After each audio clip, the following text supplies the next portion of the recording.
So good afternoon everybody and welcome to the Corby Cube, and those people that are watching at home or on catch-up later on in the day. So this is the next Shared Services Joint Committee, and I thought we ought to, as we've got some new faces, I thought we ought to go around the table. So shall we start with Councillor Brian Bennyworth? Yes, good afternoon everybody. Councillor Brian Bennyworth, I'm the Executive Member for Health and Leisure. Good afternoon, I'm Graham Cheatley, Councillor Graham Cheatley, Executive Member for Finance, Efficiency and Change. Good afternoon, I'm Claire Edwards, the Executive Director for Finance and Performance for North Northants. Good afternoon, I'm Sarah Hall, I'm Director of Governance and Monitoring Officer for West Northants. Good afternoon everybody, I'm Camilla Coulson Patel, the Director of Law and Governance and Monitoring Officer for North Northamptonshire Council. And I'm Councillor Martin Griffiths, Leader of North Northamptonshire Council. And I'm Chief Executive Adele Wiley for North Northamptonshire Council. Good afternoon, Guy Holloway, Assistant Chief Exec, North Northamptonshire Council. Hello, Louise Tars, Governance Officer for North Northamptonshire Council. Hi, I'm Tim Hart, I'm the Assistant Director of Technology for North Northamptonshire Council. Yeah, hello, James Petter, Deputy Leader for West Northamptonshire Council. Hello, Councillor Andrew Last, Cabinet Member for HR, Corporate and Regulatory Services. Okay, thank you ever so much, everybody. Have we any other apologies for absence? Obviously, we've got Mark Arnold, the Leader of West Northamptonshire. Yes, Chairman, we've got apologies from Councillors Eddie MacDonald, Mark Arnold and Richard Butler, and Councillors Brian Bennyworth and James Petter are attending as substitutes. Thank you very much. And we've also got apologies from Martin Henry from West Northamptonshire. Okay, thank you ever so much for that. Members' declarations of interest. Are there any declarations of interest from members? I'm looking around, I can't see any hands. So we'll move on to the minutes of the meeting of the 16th of July 2025. Can I have somebody that can approve those minutes or recommend the approval of those minutes? Councillor Graham Cheatley. I better second those minutes as I was there. Happy to second those minutes, Louise. Thank you.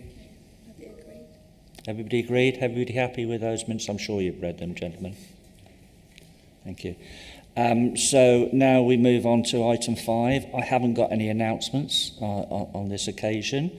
So we'll move swiftly on to agenda item 6, which is the DTI Disaggregation report.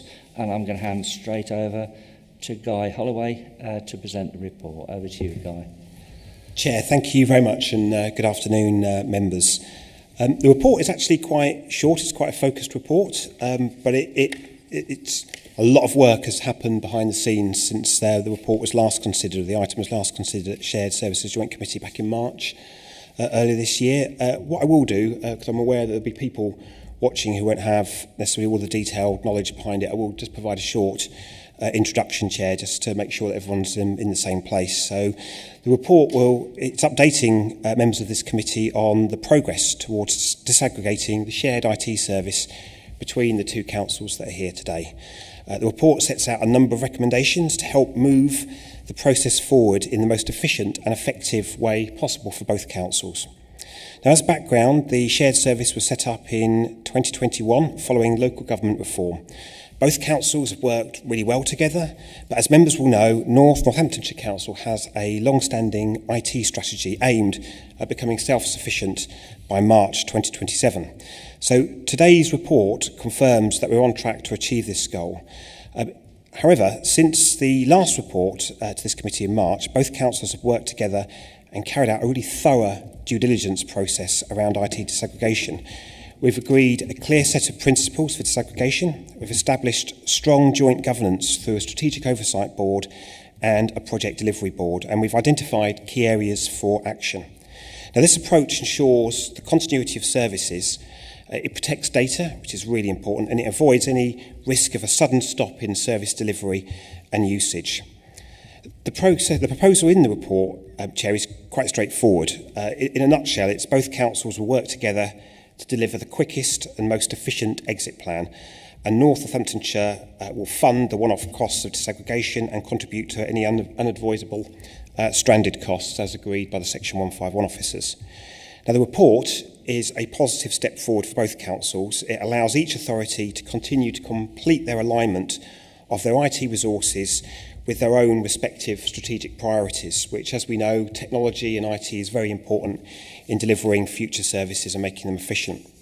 The report outlines some next steps, which include agreeing the final financial details, always important, continuing the joint governance and oversight, and as I said, it's been really effective, so I think it would be good to keep that joint oversight together, and developing a communications plan, because making sure all of our stakeholders are informed, again, is really important. The idea is by March 2027, IT services will be fully disaggregated, but by taking this approach, it formalises that process and puts it into a managed footing. So in summary, the recommendations in this report are about planning ahead. They're about working together and ensuring a smooth transition that supports modern, efficient public services for our communities. And Chair, I would like to highlight the recommendations that are set out in section 3 of this report, which I think are the key parts of this report. That concludes my presentation. Thank you. Thank you. Thank you very much for that. So I'd now like to open it up to debate. Councillor Graham Cheatley. I wanted to start, first of all, by recognising the benefit of the regular briefings and updates that I've had from Guy Holloway and from our Section 151 officer, Claire Edwards. Their work has been invaluable in keeping me fully informed through this process. And I thank Guy for the recent tour of North Northamptonshire Council's new server room and wider ICT operation. It was very impressive, I have to say. It's a really good setup and clearly shows the scale and strength of the infrastructure that will support our future ICT independence. Right from the outset, even before day one of the new unitary councils, the intention was always that North Northamptonshire and West Northamptonshire would eventually run their own ICT services. The shared service arrangement we have today was absolutely necessary. We had legacy contracts, extremely complex ICT environments, and a challenging timetable to create 2 new authorities. That shared approach gave us the stability we needed while both councils established their foundations. It served its purpose. Our ICT strategy must support the ambitions set out in the corporate plans. And for North Northamptonshire, the timing is right, because we're about to adopt our corporate plan in full council. This gives us a good opportunity to review, refresh and align our future technology strategy with our priorities, including delivering smarter, faster, fairer services for our residents. As Executive Member for Finance, Efficiency and Change, I want to make it clear that value for money is one of the key drivers here. Running our own ICT service gives us direct control over costs, great transparency and clearer financial assurance, both to our council and to the residents we serve.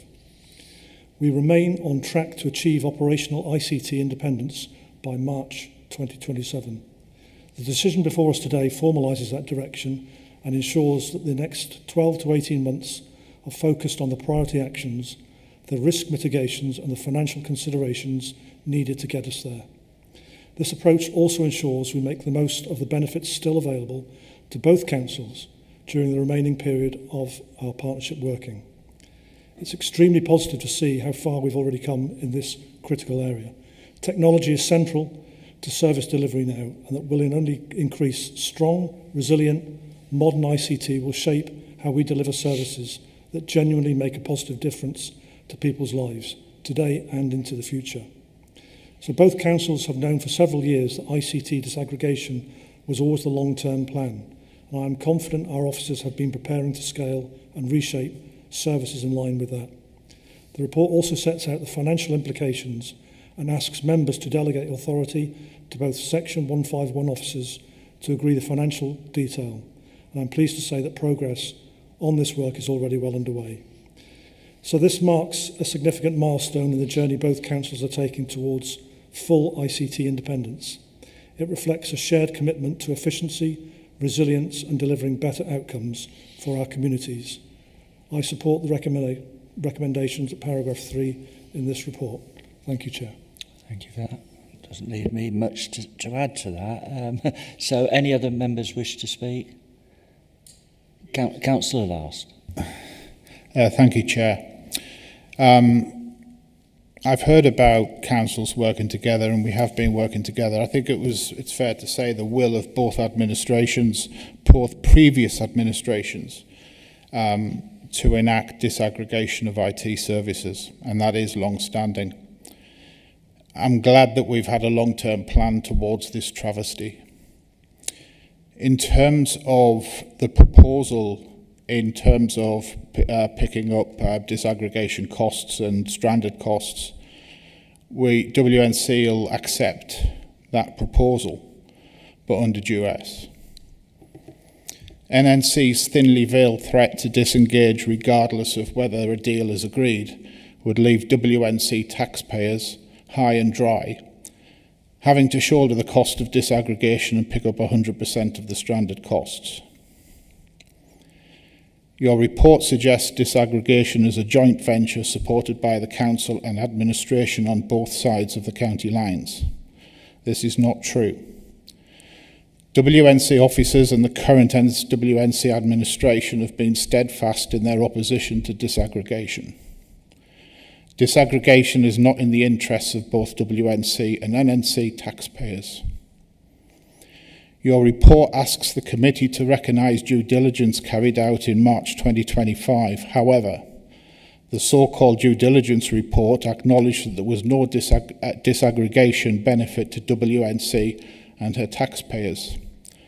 The report did not offer one single measurable benefit or metric in favour of disaggregation.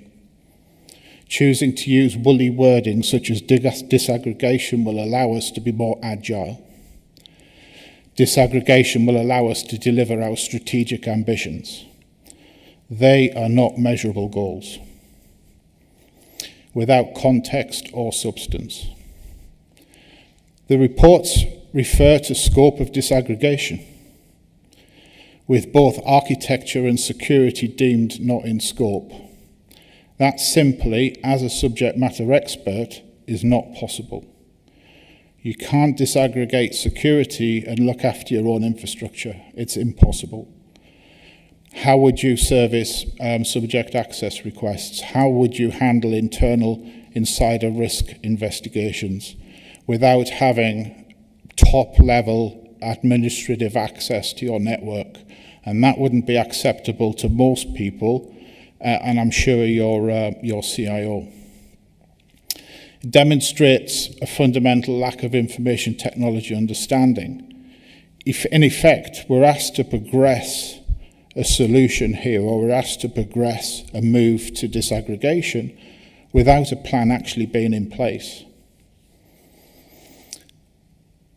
Data breach investigations, again, security, would often require intrusive administrative access, and how would that work? I think trying to disaggregate some services and leave others alone because they might be too difficult or too challenging or too risky is one viewpoint, but this is not a Woolworths pick and mix. If we don't understand what's in scope or the plan, we cannot gauge cost, and without the costs, we can't ascertain value. In addition to my thoughts on this, again as a subject matter expert, having dealt as a project manager in IT and dealt with disaggregation, aggregation, mergers, M&A across the private sector, I know that just about every one of those projects has hidden costs. And I think they've vastly underestimated the cost that disaggregation will have to the two councils. One thing that I would like on record, and make sure that this is minuted, please, that there was an independent report commissioned by both NNC and WNC, and the report's findings was quite clear to me in that it basically said that to disaggregate it will be complex, costly, risky, and unnecessary. We're not going against my professional judgment, we're going against independent consultants on this matter. And yeah, so we have no plan, no detailed cost analysis, no measurable benefits to either taxpayers on both sides of the county line. Personally, I can only apologise to WNC and NNC taxpayers for being unable to stop this. I can only promise that I'll work tirelessly with audit teams on both sides of the county lines to ensure that appropriate performance metrics and financial and service delivery expectations are monitored and held, and people are held accountable. Thank you, Chair. Thank you for that. Councillor Brian Bennyworth. Thank you, Chair, and thank you, Councillor Last, for those comments, which I do note. However, I think it's clear that we have been on a pathway to achieve operational independence in our own IT arrangements to be in place for March 2027. And I think the decision today by the Shared Services Joint Committee will formalise that process and ensure that we spend the next 12 to 18 months focused on the priority actions, risk mitigations, and of course, the financial considerations to get the very most out of the remainder of the partnership for both parties. I think it's positive that we see progress has been made in this area, and we all know that technology will play an increasing role in the provision of services and make a real positive difference to the lives of our residents in the future, as it has done today. Thank you.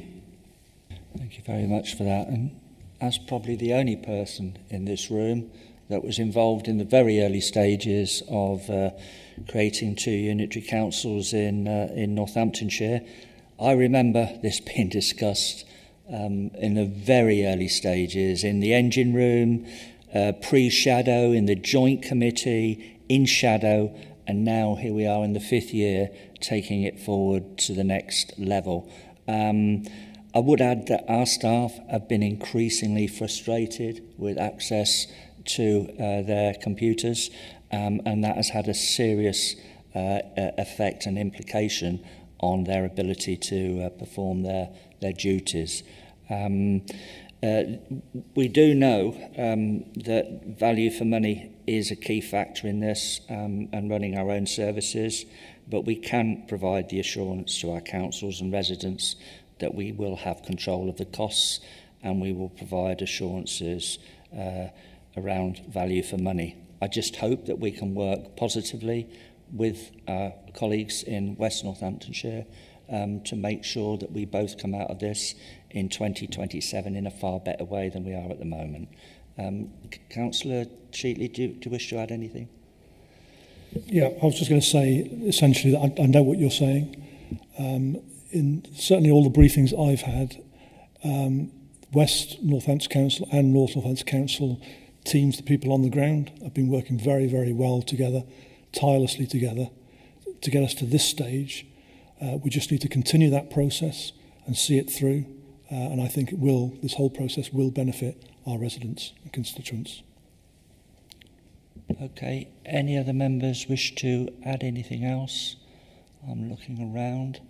Well, in that case, it comes to item 3, the recommendations in the report. It is recommended that the Shared Services Joint Committee, A, note the progress that has been made in due diligence process in connection to the disaggregation of the IT services provided by West Northamptonshire Council to North Northamptonshire Council. B, that we approve the decision to disaggregate the IT service provided by West Northamptonshire Council to North Northamptonshire Council with the exclusion of the IT services provided to the Children's Trust and those included within the business systems arrangements.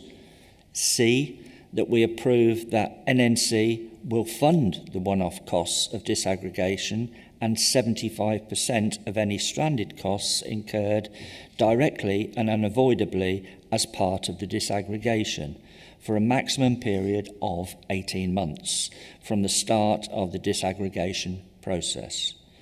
D, that we delegate the authority to the Section 151 officers in the form of these, that we delegate the authority to the Section 151 officers of both councils to jointly agree the final cost implications of this disaggregation. And E, that we note that the existing governance arrangements in the form of the strategic Oversight Board and Project Delivery Board continue to oversee the delivery of an exit plan. Can I have a show of hands for those that are in favour of those? You need to move.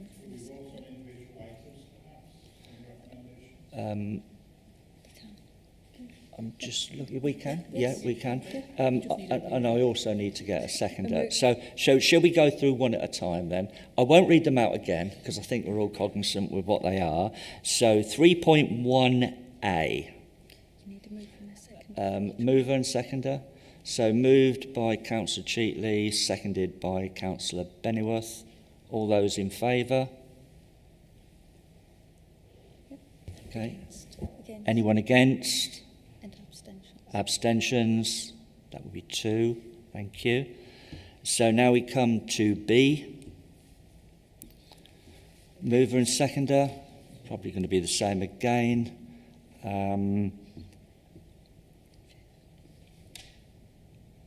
So we've got a mover and a seconder. Can we vote in favour? That would be 3. Anyone against? Any abstentions? So that's 2 abstentions on that. Item C, same again. Louise, I'm sure you're up with this, probably far better than I am. All those in favour? It's 3. Anyone against? Any abstentions? 2. We come to D, same again. All those in favour? 3. Those against? I thought that might be the case. That's 2 against. That's Councillor Petter and last against. And then we come to item E. On those in favour? 3. Anyone against? And therefore abstentions? And that is 2. What we got there? Thank you ever so much for that. All those recommendations have been agreed and we move forward. I have no other urgent items to cover. So without further ado, we'll close the meetings and thank you ever so much for your attendance here today. Thank you.